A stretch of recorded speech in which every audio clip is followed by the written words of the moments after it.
Today's episode of the Bleav in Steelers show is brought to you by betonline.ag. The Steelers are now a 2.5-point favorite against the Ravens after opening as a 1.5-point underdog. So if you want to place a bet on this game, Lamar Jackson's probably not going to play. Betonline.ag is the place to do it. 365, 24/7, every day of the week, 52 weeks out of the year, whatever sport. Make sure y'all go to betonline.ag. And we're going to be breaking down Ravens and Steelers on today's episode of the Bleav in Steelers show. Before you tune in and do, head to betonline.ag today. Use our promo code Bleav to receive your 50% welcome bonus on your first deposit. Bet online, where the game starts. All right, cue the music. It's time to start the show.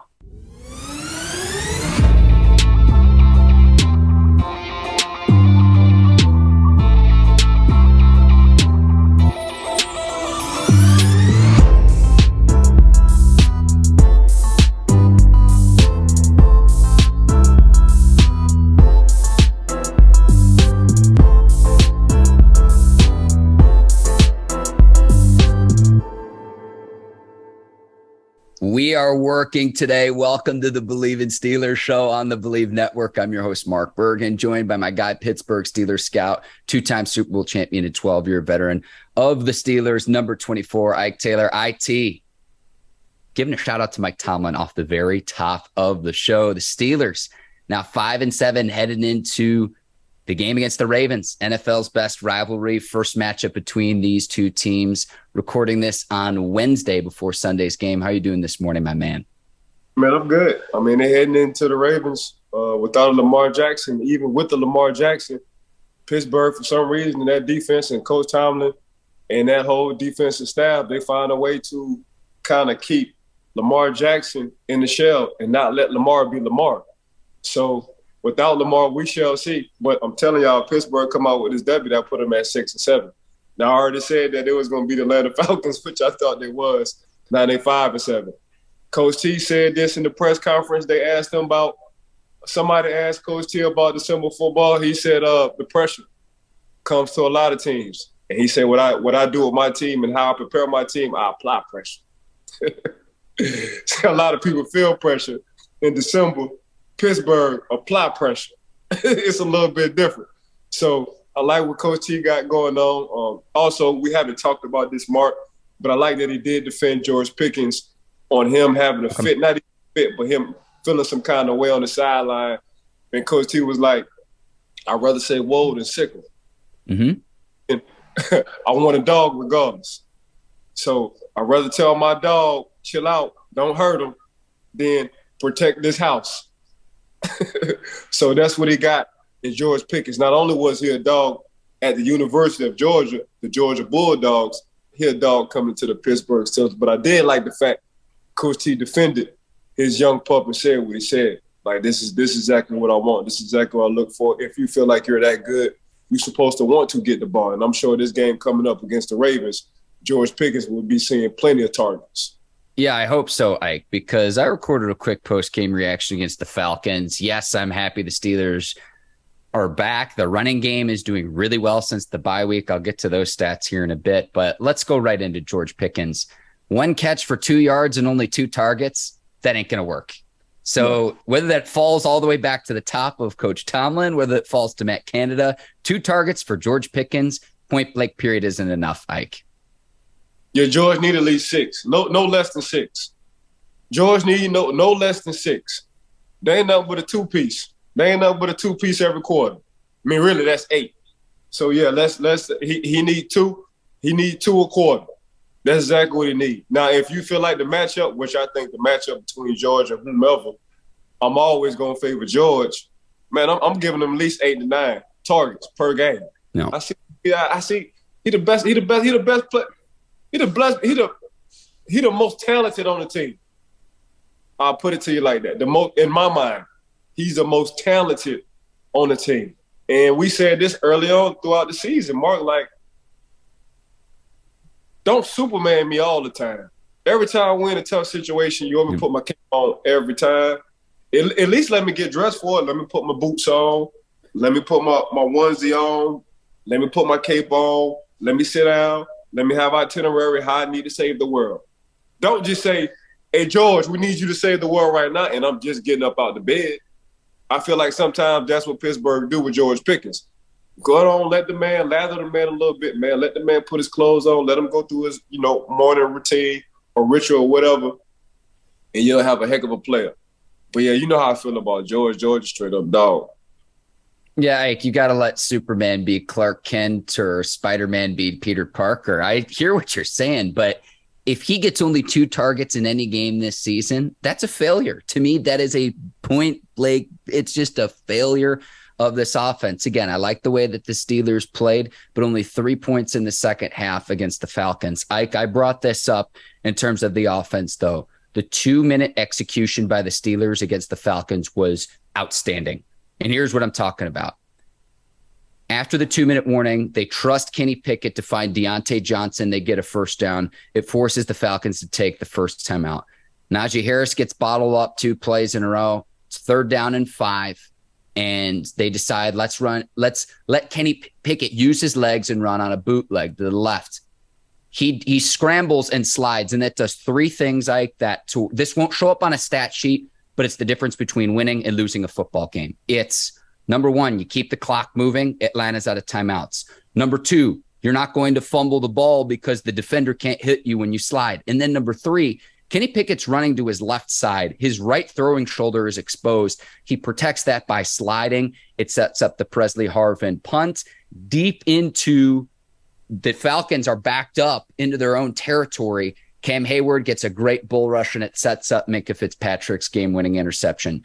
It's the situational awareness with Kenny Pickett where you look at the stat sheet and say 197 yards, only 3 points in the second half.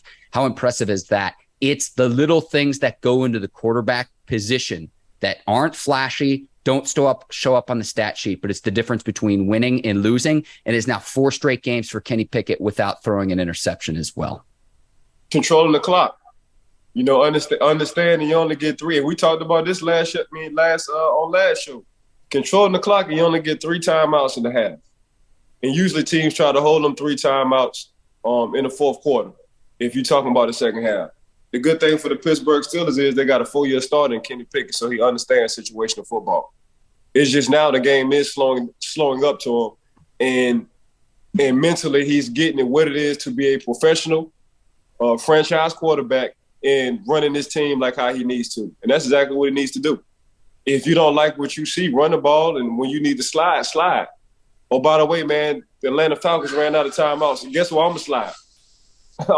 gonna slide in bounds and let that clock keep ticking. So you're 100% right, Mark. But it's just that for me, it's the 4-year starter and Kenny Pickett. Going to college for 4 years, coming back, not coming out his junior year, coming out his senior year, checking every box he need to check out when you're at that college level as a senior. Okay, what do NFL scouts, GMs, coaches, and owners look for in their quarterback? This is what I'm saying at my junior year. Okay, let me check off all these boxes going into my senior year. And Pittsburgh wound up getting them in the first round. So, yeah, I think that's just a lot of growth and development of Kenny Pickett, his awareness, and him staying in his senior year instead of coming out of his junior year. Yeah, and, I mean, senior year is when he put up all his big numbers, Ike. I mentioned the Steelers' success in running the ball since the bye week. 3rd in rushing attempts, 5th in the league in rushing yards, tied for 4th in rushing touchdown, and how about 10th in yards per carry? Since the bye week, Ike, my eyes aren't lying. The stats back up what I've seen. If the Steelers can continue to run the football like that, like they have since the bye week, it's been very, very encouraging. This offense starting slowly starting to come together again. I look at 2 targets for George Pickens. That's got to be addressed. Only 3.5 points. That'll get you beat against better teams. But I'm at least starting to see progression with some of the young players on this offense. Yeah. Hey, TJ Watt, how you doing? Effect. When TJ Watt comes back off his injuries, that's the kind of effect he has on the team. Yeah. When you're a former league defensive player of the year, MVP, that's the kind of effect TJ Watt has. So not only did he have the effect of Alex Highsmith understanding and grooming himself while TJ was out, when TJ came back, what you think Alex Highsmith wound up doing? He wound up figuring out how to play with TJ Watt. We call that the Euro step. So Alex ain't doing nothing but stepping Now, and you seeing him blossom. Cam Hayward, just Cam Hayward. You know, Cam can play for another 4-5 years. You know, with the rules being changed, how much of in shape he is, they just need a backup to help Cam when I think coming up down the line, so he ain't got to take as much pressure. But Cam's going to be Cam. I mean, we talk about T.J. Watt. There would be no T.J. Watt if there was a Cam. My personal opinion. Cam sets the time. He holds the middle down, so you ain't got to double or triple team T.J. Watt every time. Because you definitely can't let Cam go one-on-one. You see when you let Cam go one-on-one what happens. And it's coming straight down the pipeline. So I got to give a huge shout-out to Cam Hayward. But when T.J. Watt come back, this will happen, though. You know, when you see E.T. get on that bike and he start riding that bike and that bike winding up going all the way up to the moon somewhere, that's T.J. Watt now. He going to visit his people all the way up there. That's what he doing. But, Visit George Pickens in space, Ike. We got the alien, you got the E.T. reference. I love it. We're going to the moon. We're going to outer space. That's what them two doing. Little did we know, a couple of years ago, he was going to visit George Pickens. We didn't know that. We was like, TJ, why you keep hitting this bike and you keep going over there, keep flying across that moon, he ain't want to say at the time, I'm going to see George. And when y'all see him, y'all going to love him just as well as I do. And the Pittsburgh Steelers will end up getting George Pickens. But yeah, man, just the T.J. Watt effect, Mark, to get back to what we was talking about. And you said it best, the running game. If you have a young quarterback who's in his rookie year, even though he played awful in college, what you gonna do to help? I got a good defense and I got a running game.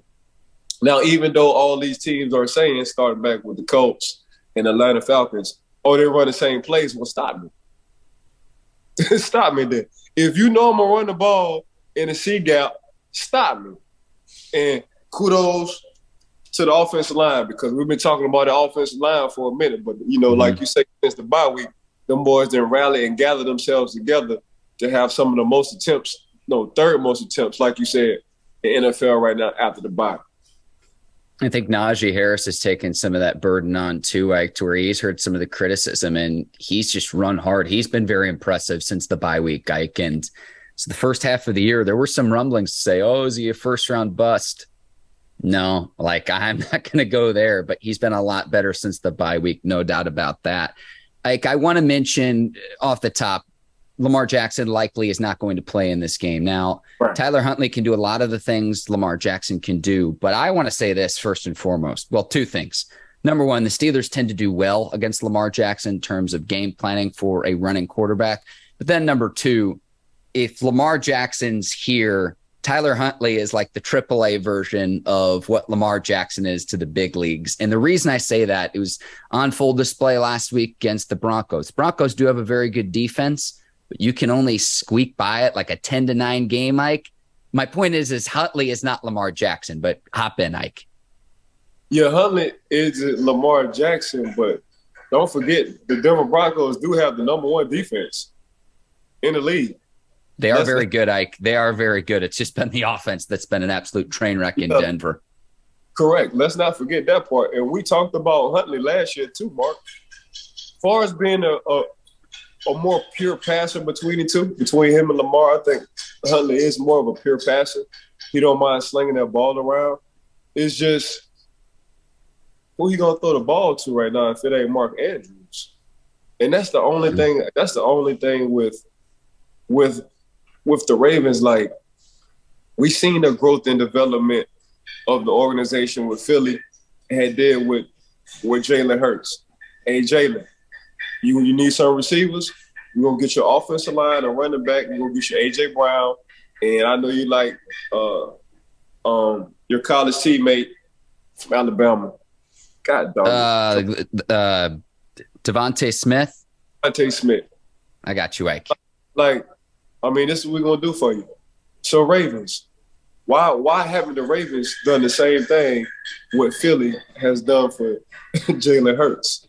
You know what I'm saying? Hang on, Ike. They did get Rashad Bateman, a receiver we liked out of Minnesota, a cold weather receiver, but he's hurt for the rest of the season on IR, had season-ending foot surgery. So they tried to elevate him, and then they made the trade with the Cardinals with their other receiver, Hollywood Brown, if I'm not mistaken. Yeah. So this what you do need. You need a Debo what I mean by Debo, you need a receiver who just gonna manhandle corners all day.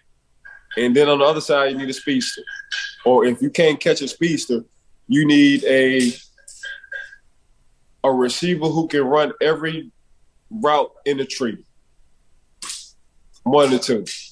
That's what you need. And right now, they don't have that. Now they always got a running game. They stay with a running game. But you know how these defense coordinators think in December and January. We gonna make you throw the ball.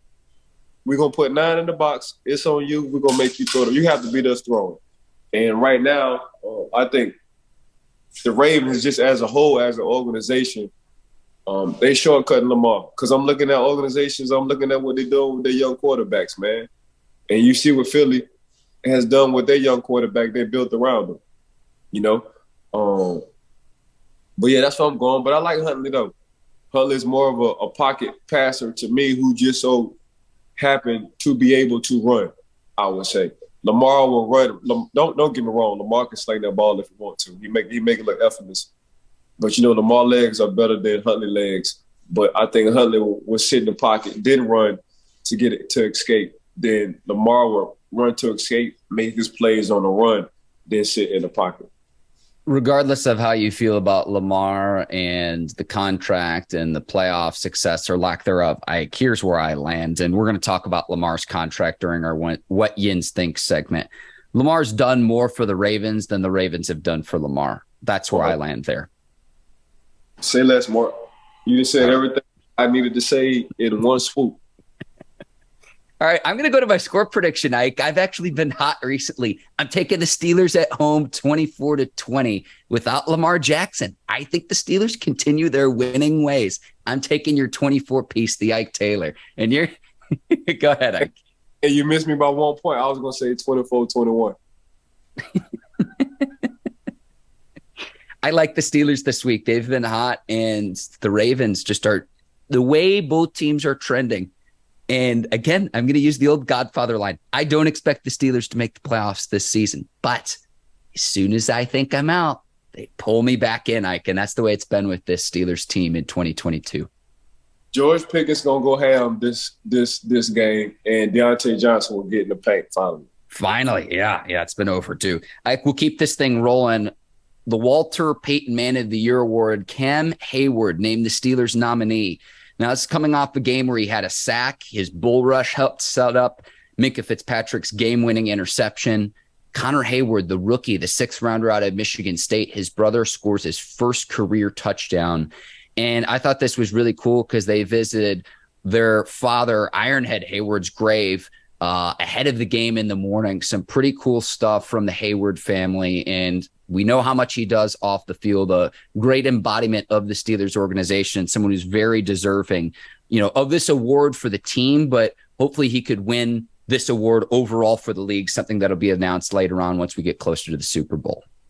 Yeah, once Cam finished playing for the Pittsburgh Steelers, I'm sure he'll stay in Pittsburgh, and he's going to wind up being the man because they love him up there. They love everything about Cam. They love everything he do for the city. And he does that without even thinking, man, what kind of reward I'm gonna get. That's just him. That's just in his blood. That's just in his DNA. RP, Ironhead Hayward, don't forget, man, he's a New Orleans legend. They love Ironhead when he was with the Saints. They love Ironhead. So for Connor to score where his dad played, for them to visit the gravesite, his dad just dropped the angels down on him right quick. Man, I appreciate y'all coming to visit me. That's just my personal opinion. But the Haywards, man, they just some good people. From Cam to Connor to his mom, they just warm-hearted, how may I help you kind of family. That's always been their family. So, yeah, man, this doesn't surprise me with Cam. Cam does everything right. From being the father to being the husband to being the teammate to being the leader to showcasing everything behind the scenes on how he tried to help that community in Pittsburgh and others. That's just Cam. So this doesn't surprise me at all. Congratulations, though, Cam. Yeah, hopefully he can, again, win the major award league-wide, Ike. And Craig Hayward, a Pittsburgh Panthers legend as well. It's where he played his college ball and then played for several years in the league. And he's played for the Saints and the Falcons. I know the Haywards grew up in the Georgia area as well, Ike. So that's the reason why when the game was in Atlanta last week, they were able to do that. And again, some pretty cool stuff that the rookie, Connor Hayward, getting into the paint for the first time in his career too. Ike, and he's starting to make some plays too. Like I noticed at the line of scrimmage how they're utilizing him and Derek Watt to help get this running game going. Again, adjustments I've noticed since the bye week. Good eye, Mark. Yes, sir. Yes, sir. All right, Ike, we're going to keep rolling. What Yinz Think? This is the portion of our show where commenters on YouTube can weigh in. They can ask us questions. They can make comments. And we're going to go back to Lamar Jackson. Russ Obenstein writes in, guys, I don't think the Ravens give Lamar what he wants. Ultimately, I think that Lamar will stay in Baltimore. But if not Baltimore, where's a destination? Where does Lamar wind up this offseason? Because Kyler Murray set the floor right now, $46 million per year. We're seeing how that's working out for the Cardinals this year, and it hasn't been great. But how do you think this Lamar Jackson storyline unfolds, Ike? Because he's in the final year of his rookie deal, and he's going to want a huge contract after this season. He obviously has that knee injury right now, but how does this play out, Ike? Man, call me crazy, but Miami. You can call me crazy. I think Tua and Lamar contracts about to be up at the same time, right? I'll take a look at that, Ike, while you continue on your point. I'll pull up both contracts right now. So Lamar, obviously he's from Miami. He always been vouching for Miami. I'm not sold if that Miami organization is sold on Tua. And I think this playoff we'll see. Also leading up to, some small injuries. I know Lamar got a knee injury, but for Tua, it's been head. It's been a few head injuries, so we shall see. But you put Lamar on Miami roster right now, that's Super Bowl. I don't think we're saying that with Tua. We saying, yeah, they're doing real good in regular season, going into the playoffs. I don't know. But are we even sure the Dolphins are a playoff team, though, Ike? I don't mean to interrupt you, but that's – yeah, they are. They're not – they will get to the playoffs. I do know that. They're getting to the playoffs. If Tom doesn't go to San Fran, I can see Lamar bouncing over there. Yep. To Tampa, that's been my crazy theory that Tom Brady either rides off into the sunset or you think Brady could wind up with the 49ers. 100%. Maybe Aaron Rodgers goes to the 49ers too. There could be – I love when the quarterback carousel gets underway in the offseason, Ike, because it's like the Wild West. I mean, Tom, if you look at it like this, Tom can slide to the 49ers. Okay. AR can slide to Tampa. And Lamar can slide to Miami. Where does Tua go then? Because I looked this up, Ike. Tua's still under contract through 2023, and then the fifth-year option is in 2024. What would happen with Tua in that scenario? Ain't no telling for Tua. All right. I mean, right now, if you name it Lamar, Tom, Aaron, and Tua, you taking all three of them before Tua. I'm with you here, Ike. Dolphins front office, Tua's had a great season, redemption, all of that. He's got two great weapons towards, so it's kind of hard not to look good when you've got Jalen Waddle and Tyreek Hill. But if you question whether the Dolphins are all in on Tua, this is the same organization that tried to bring in Tom Brady secretly, one. Two, also tried to bring in Deshaun Watson. Let's not kid ourselves here, Ike. So you look like a proud dad right now, Ike. Well, we're arguing. We're not just saying this just to say this, Mark. They try to bring in two secretively before letting Tua just be Tua. So, do you really like Tua like that? If you like Tua like that, you ain't trying to bring Tom in as a shareholder, owner, and a quarterback, and you ain't trying to bring what you're not trying to do if you like Tua like that.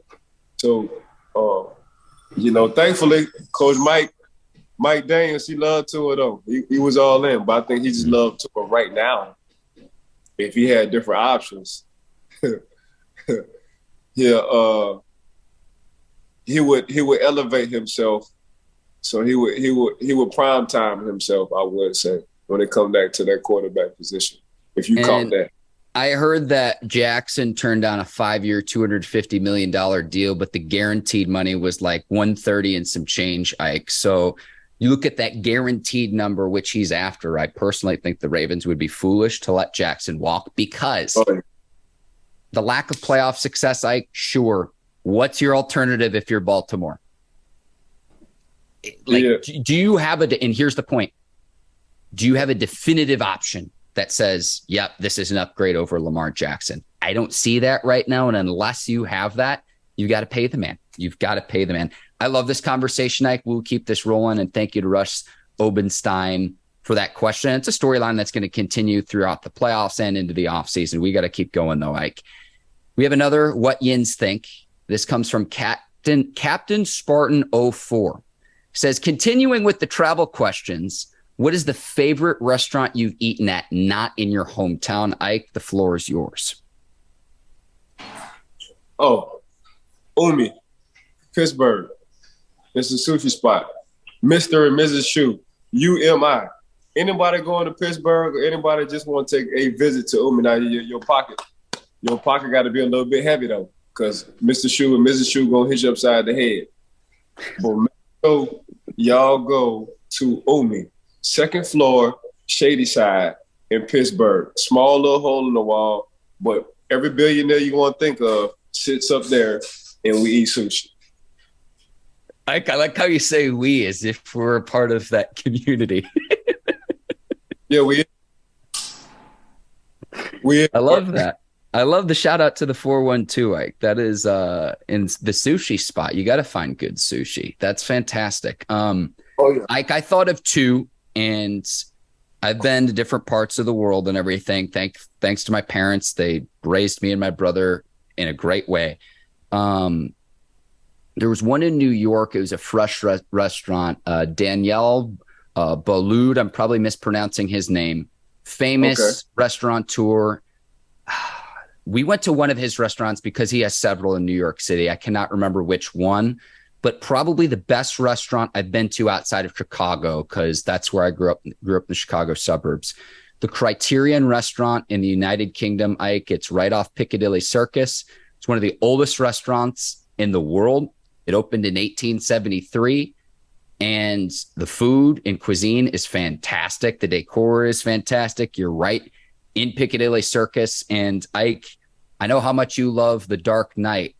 Part of The Dark Knight was filmed in the restaurant, the scene where Bruce Wayne says that he's going to financially back Harvey Dent in his run for, I believe it was the Attorney General in that movie. That scene was filmed at the restaurant, at the Criterion Restaurant in the UK. So I'd probably say that's probably the best place I've been to outside of my hometown. Sweet. Check it out one day. Yes, sir. Yes, sir. So thank you. That's What Yinz Think. And if you have questions for Ike and I, it can be football related, life related. If you just want to weigh in, we take the best comments, we read through them. And Ike, I really love this segment. So hopefully we can keep that rolling. And we'll keep with the NFL discussion. And the Los Angeles Rams claim Baker Mayfield off waivers. Panthers cut tie with Mayfield after less than a season. He's thrown for as many touchdowns as his jersey number, along with 6 interceptions as well, Ike. And the Rams need a lot of quarterback help. They've sputtered this season. I think they've got the 3rd worst record in the league. But they're going to take a flyer on Baker Mayfield because Matthew Stafford right now on injured reserve, spinal cord contusion. The backup is John Wolford. He hasn't been healthy. So it looks like this week, Bryce Perkins will get the start on Thursday night. But I was reading some headlines saying Baker could start Thursday, which is like, he's got to have time to learn the playbook. I'd be shocked if he plays Thursday, but they're going to take a flyer on Baker Mayfield, the former number 1 overall pick. Yeah. I mean, he ran into the right coach. because Sean McVay is a quarterback whisperer for sure. So this could be the final stop for Baker Mayfield, and this might be the best stop for Baker Mayfield, especially once Sean McVay get his hands on him understand the playbook. Now, he may be able to play Thursday. Sean McVay might just simplify the whole playbook so Baker can play, because Baker not only can run, he has been a starting quarterback for the Cleveland Browns for multiple years, and he started a few games for the Carolina Panthers. So it's not like he can't do it. Can't pick up the playbook. Now, the whole playbook, no. So I'm sure if Sean McVay wants to start Baker Mayfield, he's going to simplify that playbook all the way, and he's going to keep that running game intact. And if Baker looks like he can handle the majority of that playbook, he will gradually bring him along. But I think this is a perfect spot for Baker Mayfield. Baker Mayfield needs a guy like Sean McVay, a quarterback whisperer. Not only we don't need you. He's going into a situation where he knows this possibly could be his last spot, and Sean McVay don't need him. It's just a 1-year deal, a couple of games left in the regular season for the LA Rams. So, if I'm Baker, man, I'm going there with my head down. I'm already talking to a Super Bowl winning quarterback. I seen what he's done with Matthew Stafford in 1 year, brought him to the Super Bowl and won it. So, yeah, this is what I'm doing. And by the way, quarterback we shipped over to Detroit, he wound up bringing us to the Super Bowl. We didn't win it, but we did go to a Super Bowl.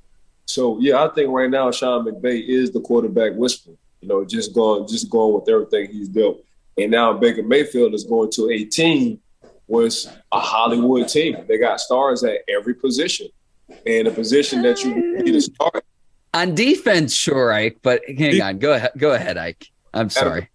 At a position you need a star at, they don't. They just had a guy who came in, and Matthew Stafford came in with his head down, didn't say nothing, go to the facility back home, not worrying about commercials. Now I'm getting me commercials after I won a Super Bowl. That's what happens when you're the quarterback for the LA Rams and you win the Super Bowl. So I think what Baker is going through, this is a humbling experience for him. It's on him if he wants to receive all of this or not. But hitting Sean McVay, the quarterback whisperer, is a perfect spot for him.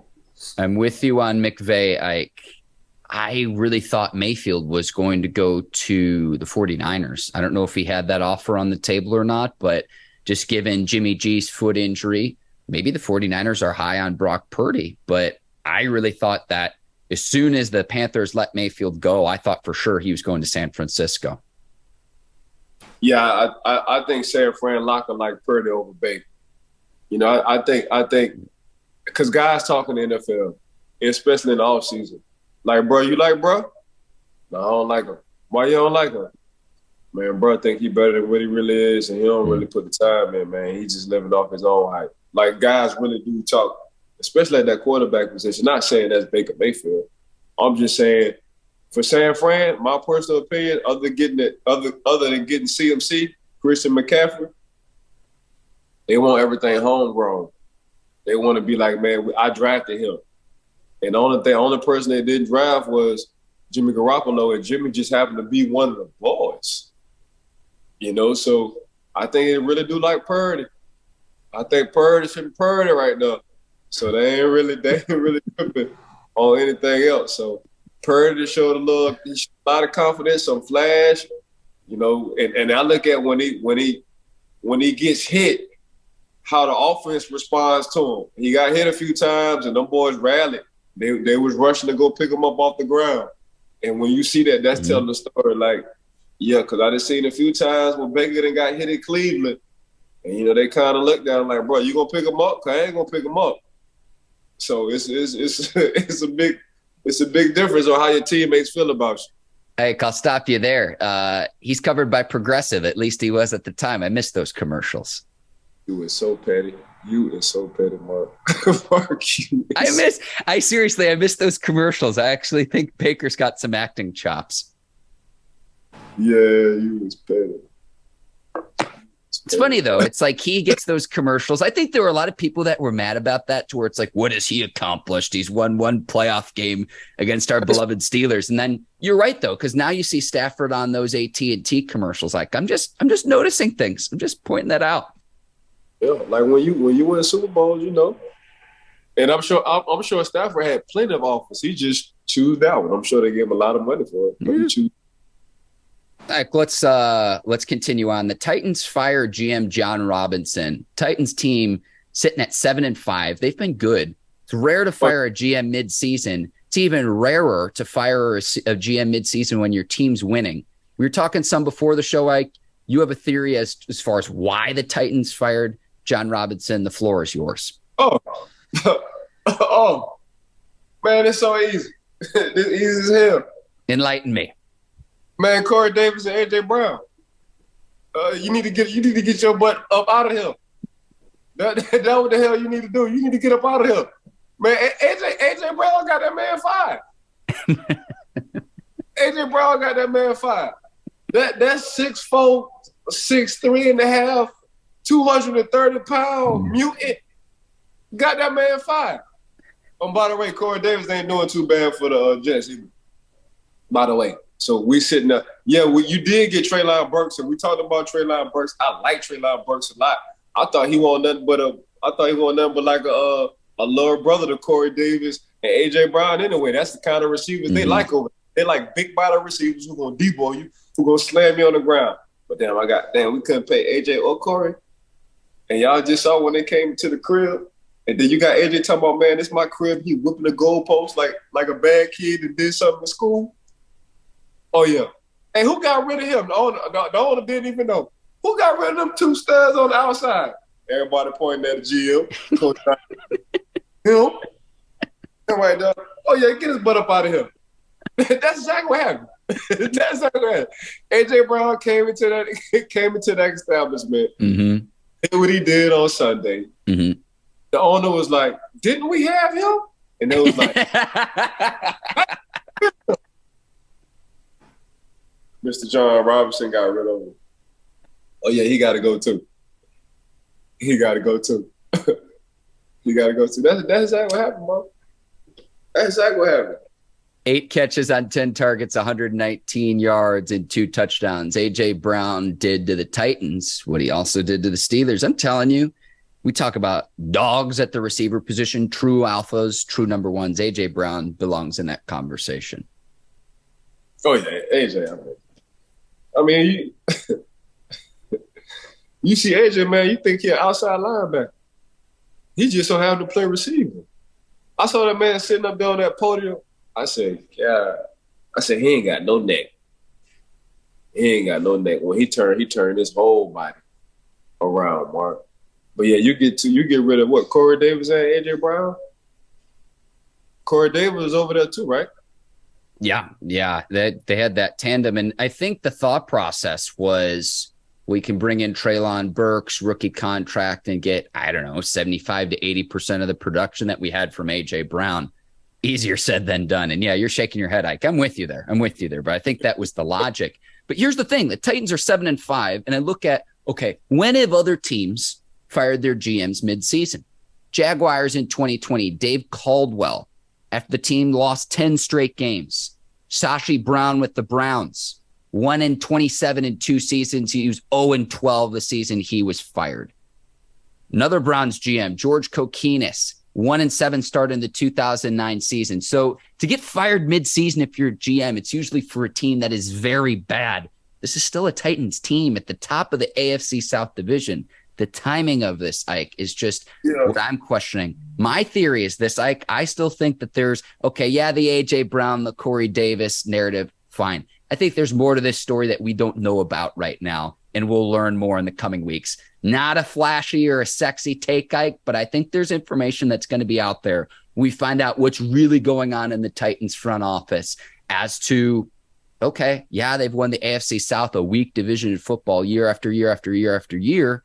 Can you get over the top and actually contend for a Super Bowl? Because last year when they were the 1 seed, they were like the most disrespected 1 seed maybe we've ever seen in like the last 20 years of the sport, Ike. Just my opinion. Yeah, so Mark, because A.J. Brown and Corey Davis. So now everybody's figuring out how to stop King Henry. They just load in the box. You have no receivers who can really win on one-on-one.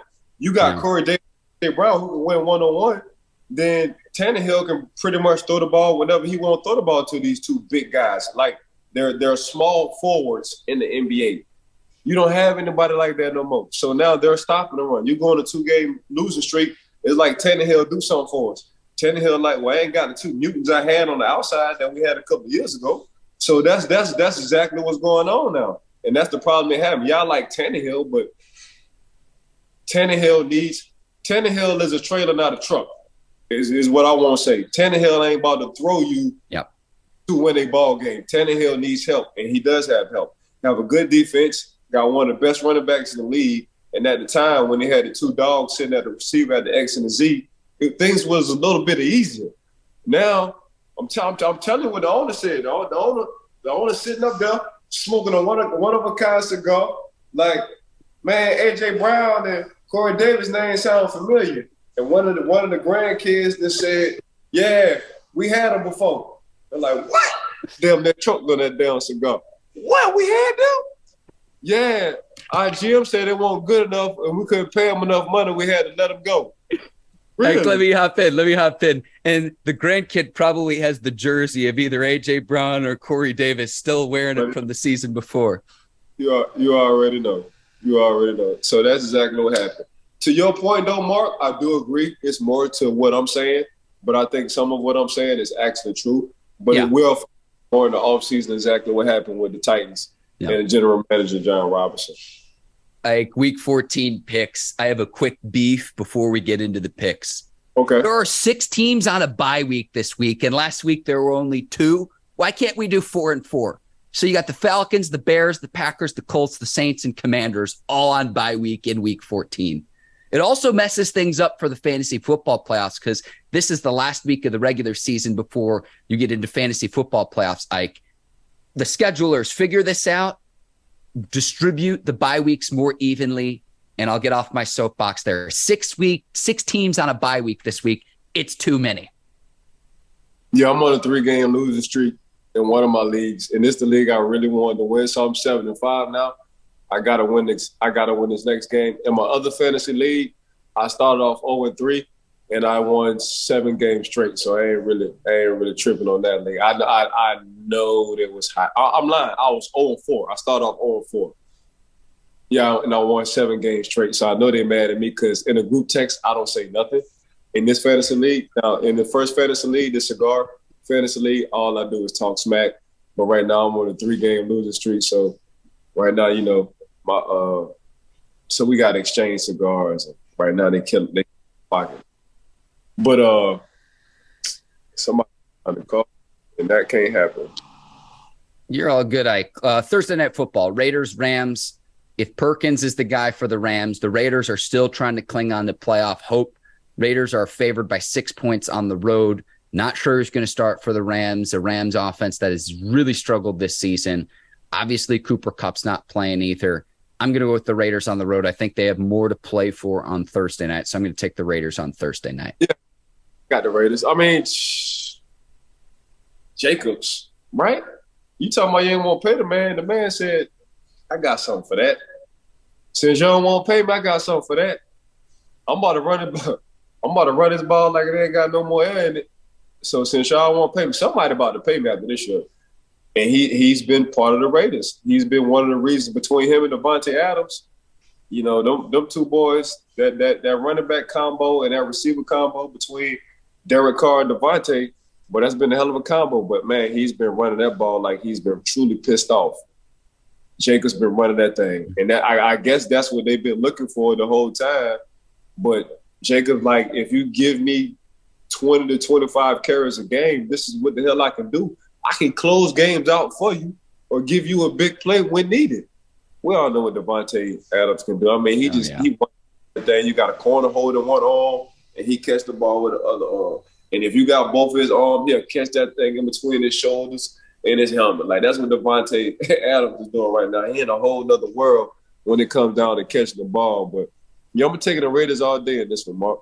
All right, Ike. Vikings at Lions. And Ike, when you mentioned the Lions on our last show, I was like, Ike's out of his skull. This is a Lions team that has won 4 of its last 5 games. And Ike, with the Vikings, they've been very good this season. 9 of the Vikings' 10 wins this season have been by one score. I'm still not sold on the Vikings. I think NFC Championship, maybe, but true Super Bowl contender, I'm not there with the Vikings. Also, Justin Jefferson coming off a game held less than 50 yards against the Jets. That shows how legit the Jets defense is. I'm going to go with the Lions at home upset this week. Ike, this is my upset of the week. Go ahead. It ain't my upset, but I'm going with the Lions. Because they finally starting to figure they say you are your coach's personality. And this is exactly what the Lions are. They're tough, mean, aggressive, disciplined, hold each other accountable, love each other kind of group. That's all the Lions are. And it was just a matter of time. We didn't know if it ever was going to happen. Like, okay, the Lions gonna always play teams tough, but they stay losing. You just said it. 4 out of 5 last games. They won 4 out of 5 games. And all that playing tough and coming down to the last and hitting people and knocking the ball out and running the ball down your throat. This is exactly with Swift coming back. This is exactly what they're doing. Defense is optimistic and they create turnovers, interceptions. This is exactly what this is exactly. And when you just hear the post-game interviews or hear the coach talk after the game, they love the dude. They love everything about the head coach. Like, he coaches them to be men. He hold them accountable like men. And you can just tell by the way they play. It ain't no finger pointing. It ain't no making excuses. It ain't no buts. Nah, if you playing in the NFL, you get held accountable as a young man. Because guess what? This is life. This is life. And he's holding these young men accountable, and they embracing it. And, Mark, you starting to see the benefits of this. So, yeah, for me, it ain't no upset. For you, it is for sure. But, Mark, these Lions, man, we've been talking about these Lions, and they play tough. That's what we've been saying. They play tough. They doing more. They closing. They playing tough, and they closing games out. 2 stud running backs, Ike. And I think once you get a quarterback in there, maybe bring a rookie in, bring him along next season, Ike. I'm telling you, it's not this season, but 2023 and beyond. I know we've said it for a long time. The Lions have been at the top of the draft, but I think they take care of the Vikings this week, just my opinion. Jets at Bills. Bills a 9.5-point favorite, over under at 44.5. Bills, though, coming off a win against the Patriots on Thursday. So they've had a little bit of extra time to prepare for this game. And Ike, I just look at it like this. If Mike White's the starter for the Jets because the Jets have now benched Zach Wilson, I look at the quarterback matchup like I did a week ago where it was like, okay, Josh Allen versus Mac Jones, Josh Allen versus Mike White. If the Bills are actually legit this season and they're coming off their first AFC East win of the season, on that Thursday night game against the Patriots, I think they keep this thing rolling. Not sure they cover the 9.5, but you can put the Bills on a money line in a parlay. That's what I do. I do think the Bills take care of business at home. 9.5, I don't know, because I do like the Jets defense. So that's where I land there. Yeah, I like the Jets defense, but I'm going to take the Bills. I think the Jets, what we've been talking about, I guess they listen to our show. They starting to run Singletary a lot more. So I've been talking about not letting Josh Allen be the running back, and I guess they heard you and I talk about it. So they've been giving the ball to Cook and Singletary, more coming out that backfield when it comes down to the rushing part. But yeah, it's just they've been winning ugly, but they've been finding ways to win. I'm gonna go with the Buffalo Bills. All right, Ike. NFC East matchup. The Giants host the Eagles. Eagles a 6.5-point favorite on the road. This is an Eagles team, Mike. The 2 weeks they struggled, it all comes down to turnovers. They are number 1 in turnover margin, plus 13. They lead the league in takeaways with 23. And offense, that's turned the ball over only 9 times this season. Jalen Hurts, 20 touchdowns, only 3 picks. They hang on to the ball. And I think in this game, you say night-night to the Giants' playoff aspirations this season. The Giants team that started out hot, they were 7-2, but they've struggled in the last 2 weeks, 2 straight losses. I think the Eagles take care of business and knock out their NFC East opponent from the playoff picture. I've got the Eagles on the road. Yeah, for me, I got the Eagles on the road as well. It's because it's the depth of that defensive line with the Philadelphia Eagles. Scary. It's just, I mean, Philly is looking like Alabama D-line where they rotate every other series. Yeah. So you get a fresh foe coming into, that series. It's hard on the offensive lineman. So, yeah, I'm going with the Philadelphia Eagles. You already said what Jalen Hurts been doing, 20-3, 20 touchdowns, 3 receptions. We already been saying what A.J. Brown has been doing. We see what the defense does over there for the Philadelphia Eagles. I think it's just too much. I think it's going to be too much for the New York Giants to not be able to contain not only the Philadelphia Eagles offense, but I think the defense is going to cut up. Style of play too. Against the Packers, Eagles run the ball, 360 plus rushing yards. Against the Titans, they got Simmons up front, one of the best interior defensive tackles. Totally different style of play, and the onus falls on Jalen Hurts. So they have different styles of play, and that's what I like about the Eagles. They can beat you in a variety of ways. Correct. If y'all want us to throw the ball, then I'm gonna throw the ball to AJ and company. If y'all want us to run the ball, I'm going to let Miles and company run the ball. Oh, by the way, my quarterback squats 600 pounds in the offseason as well. His name is Jalen Hurts. So however y'all want to do it, we can do it. If I want a quarterback sneak the ball on first and 10 and get 10 yards, that's exactly what I'm doing. So like you said, the Eagles can beat you in whatever way you want them to beat you. If you want to start running, they pass. If you want to stop their passing, they're going to run the ball. Ike, Browns and Bengals. Bengals a 4.5-point favorite among the hottest teams in the league. And this is the number 1 team in the league in the Bengals in defensive completion percentage. Now, Joe Burrow gets a lot of praise, but I'm going to focus on the defensive side of the ball because the Bengals are doing this without cornerback Chidobe Awuzie. And I'm telling you right now, Ike, a name to keep an eye on this offseason when the coaching carousel is in full swing. Lou Anarumo, the Bengals defensive coordinator, I think is going to get a lot of consideration to be a head coach in 2023. I'm telling you right now, what he did to slow down Patrick Mahomes, who completed just 59.3% of his passes in week 13, and he's doing it perhaps without his best cornerback. I'm telling you right now, this is going to happen. Lou Anarumo is going to get a lot of look. He might get hired as a head coach, but he's going to get interviews. I'm telling you right now. And this might be the most underrated part of this Bengals team that's gone on this run, mind you. They just got Jamar Chase back from a hip injury and Joe Mixon working his way back from a concussion.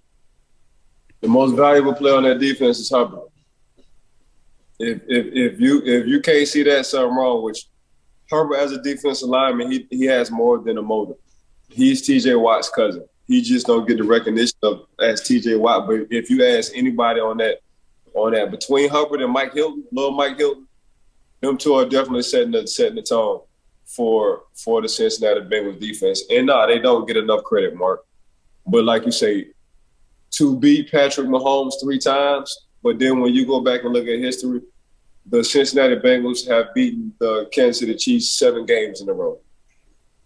So that's just saying something about the Cincinnati Bengals. We just so happen to look at the quarterback matchups between Joe Burrow and Patrick Mahomes.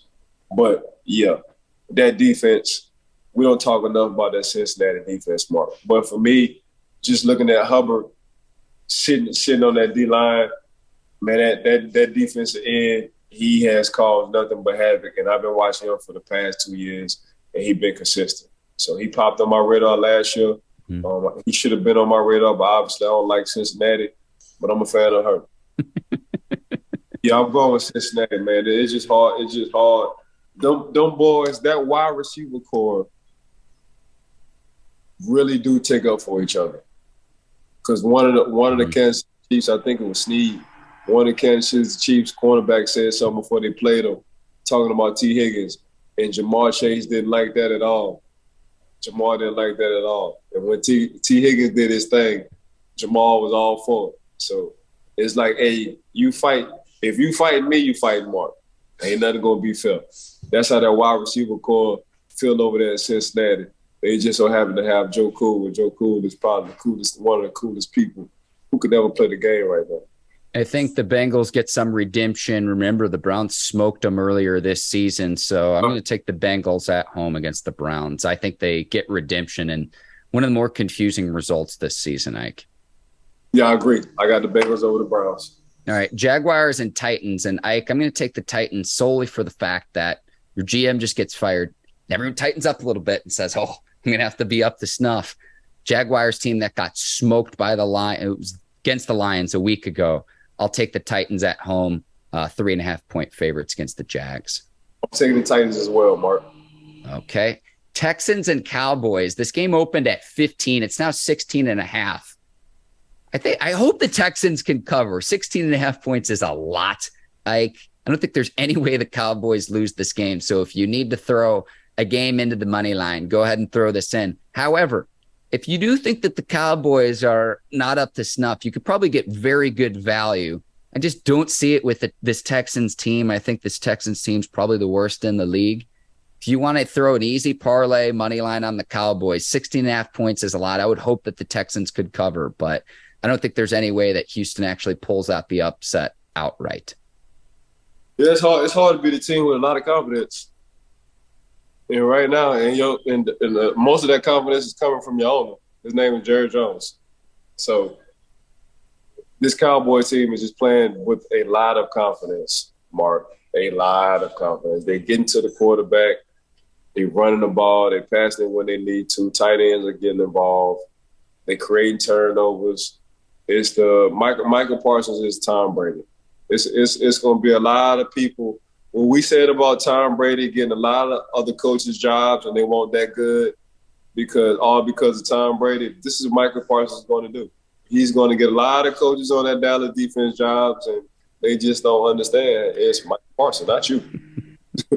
So, yeah, I'm taking Dallas all day on this one. All right, Ike, good quarterback matchup in the next one. Dolphins at Chargers, Tua versus Justin Herbert. Both teams need this win. High-scoring affair. They're predicting 51.5 points. Who you got between Miami and Los Angeles? Chargers are at home. Justin. Keenan Allen back. You hate Tua. I'll say it for you, Ike. You're not a fan of Tua Tagovailoa. I like Tua. I like Tua as a person. Sure. I think they're going to make the playoffs, but after that, no. After that, it's a no. I'm curious to see that the fans at Chargers games, Ike, it's always like the opposing team always shows up in droves. It's like, are there any Chargers fans out there? Like this confuses me every time I turn on a Chargers game. It's like everyone just treats it like a vacation. It's hard. I don't know what the tickets going for. The tickets might be going for like $7. Yeah, and I don't get it too because Los Angeles didn't have a team for like 20 or 30 years. Now they've got two, and it's like no one remembers that the Chargers play in Los Angeles. Yeah, don't forget they did have the LA Rams though. So Jerome Bennett's was when it was the LA Rams. I do remember that. But yeah, the Chargers. I like Justin. Palmer has came along. I like Keenan.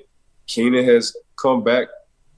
We all know what their running back do. If you play anybody in fantasy with the LA Chargers running back, he gonna smoke you every damn week. Every week he's gonna play the guitar on you. So, but yeah, Tua and company. I like Tua. Tua is in a great situation. Oh yeah, you know that's a perfect situation. Because people always point to the two receivers. Don't forget, the Dolphins also brought in Terron Armstead, one of the best tackles in all of football. Not sure he'll be back this week. I know he got injured, but people forget about that. They focus on the flashy toys and the cars. What you got up front. Don't forget they got a tight end and two running backs from San Fran. Let's not forget that as well. Yeah. So, but yeah, I just. With Keenan Allen coming back, I just like Justin Herbert. I'm going to go against you. I'm going to pick the Dolphins. We got to keep this rolling. I can't go at the same page with all of Ike Taylor's picks. Not all of them. I'll take the Dolphins in that one. Panthers and Seahawks. Seahawks a 6-point favorite. It's a Panthers team that just cut Baker Mayfield. Seahawks have had a nice season from Geno Smith, Ike, but I think the Seahawks team could be one that has been in the playoff hunt at the top of that division all season long. I want to see, can they close it out? Can they win the NFC West? Huge question mark there, but this is a Panthers team that even at 4-8 right now are still in the playoff hunt because of how bad the NFC South has been. Yep. Seattle Seahawks. Geno Smith and company. At home too, yeah. Yeah, Pete Carroll, whatever new music they got going on in the rap industry, Pete Carroll damn near know every word as well. So he's evolving himself. I got some running backs sitting in that backfield. I got Marshawn Lynch, brother, and his cousin sitting in that backfield. And let's not talk, since y'all want to talk about A.J. Brown, we feel like we got a mutated receiver over here called DK Metcalf as well. So what y'all talking about? Y'all saw what he just did to Jalen. So what we doing? So y'all left Geno Smith for dead. When he came all the way up there to y'all left for dead. Guess what Pete Carroll said? I got something for us, baby. We're gonna put you in this lab, we're gonna mutate you. This is exactly what we're gonna do. And this is exactly what happened. So you got dang right, I'm taking the Seattle Seahawks on this. Yeah, if the Seahawks are actually legit, you got to take care of business against the Panthers, Ike. And I love Pete Carroll taking his shirt off the very first time he met DK Metcalf. Classic. Love it. I love it. Bucks at 49ers. 49ers, a 6-point favorite. This to me is a complete stay away, Ike, because I don't know what I'm getting in Brock Purdy. If Brock Purdy's even adequate, though, I don't think this is a very good Buccaneers team. Maybe they're starting to turn a corner with Brady. I'm still not a believer. They just squeaked by the Saints on Monday Night Football. If Brock Purdy is even adequate, I'll take the 49ers, but I would stay away from this one. That's what I would do. What say you, Ike Taylor? As the analyst is telling me to take San Francisco 49ers, but as a former football player, I can't bet against Tom Brady. Okay. This is what I'm not doing. So I'm going to take the Tampa Bay because don't you forget, Mark, that Bucks defense looks like it's getting back to the old Bucks defense again. So I'm going to take Tom Brady and the Tampa Bay Bucks. Ike, Chiefs at Broncos. We got 3 games left. Chiefs 8.5-point favorite on the road in Mile High. Chiefs number 1 team in scoring. I think this Broncos defense is good enough to stick around for a while, but this Chiefs offense, I think, is just relentless, and this is more of an indication. I think the Broncos, the Colts, and for a while, the Steelers had the 3 worst offenses in the league. This Broncos offense is broken. So I don't think they're going to be able to keep pace. You don't keep that offense. You don't keep the Chiefs offense off the field long enough. And I think that's the reason why the Chiefs will cover in this one at 8.5. Again, Chiefs number 1 team scoring offensively. It's just, I don't think the Broncos offense is good enough to hang with the Chiefs. I like the Chiefs to cover on the road against their AFC West opponent. Yeah, the Chiefs still pissed off on what happened with the Cincinnati Bengals, so they're going to run a score up on the Denver Broncos, my personal opinion. So I got the Chiefs. All right, Ike, we've got, let's see here, ripping through these picks. Let's go to, just a second here. Sorry, my odds, they already have odds for the week 15 games, and it's tripping me up. I apologize. Let's go to Monday night. Patriots and Cardinals. Patriots favored by 1.5. And this is a Cardinals team that's been struggling with Kyler Murray. I think I'm going to go with the Patriots on the road. This is just more, I don't have faith in the Cardinals right now. I don't know what the heck's going on. And Bill Belichick has struggled against quarterbacks that can run the ball. But I think the Patriots get right on Monday night. Last time I believe we'll see the Patriots in prime time this season. I'll take the Patriots on the road. Yeah, I'm gonna take the Arizona Cardinals. I mean, I don't like the Patriots offense right now. I don't like the Arizona Cardinals offense right now either, but I'm taking the Arizona offense over the Patriots offense right now. I'm taking the offensive coordinator over the Patriots offensive coordinators. right now. Mm-hmm. So that's exactly what I'm doing. I'm gonna go out and take the Arizona Cardinals. I think they got a better quarterback situation than the Patriots right now. Mm-hmm. Even Kyler be acting like Kyler sometimes. But yeah, I'm taking the Arizona Cardinals over the Patriots. Just to clarify for the listeners and the viewers, the Sunday night game is that Dolphins-Chargers game, which we already covered. So just to clarify for anyone listening or watching out there, Ike, and those are our Week 14 picks. IT, is there anything else you want to discuss before we wrap up the show here? Make sure y'all go get a one-of-a-kind stogie. Go to howardgcigars.com. Make sure you get a one-of-a-kind stogie. Christmas time coming up. Want to thank betonline.ag for always sponsoring us. Y'all been with us from the beginning. Appreciate all the support. Got to thank my dog, Mark Bergin, for rocking with me, my co-host. He's been doing a good thing. Make sure y'all subscribe and give us a 5-star rating. We appreciate all the input. Also, what Yinz Think. We got a new segment with Yinz Think. Give us more and more to talk about, regardless of what it is. It don't always have to be football related. We appreciate y'all putting in the requests and asking us questions about that. Got to thank Brinks TV for making us look the way we look right now. Bleav in Steelers podcast always for giving us the opportunity. And want to thank everybody, all our listeners and followers for tuning in and chopping it up and keeping in tune with Mark and that. IT, you're the absolute best. You got me in the mood for sushi this afternoon, and I want to thank you as well. For Ike Taylor, I'm Mark Bergin. Thank you for watching the Bleav in Steelers show. We'll be back next week to break down Steelers and Ravens. Enjoy the Week 14 action. Until then, take care, and so long, everybody. Peace.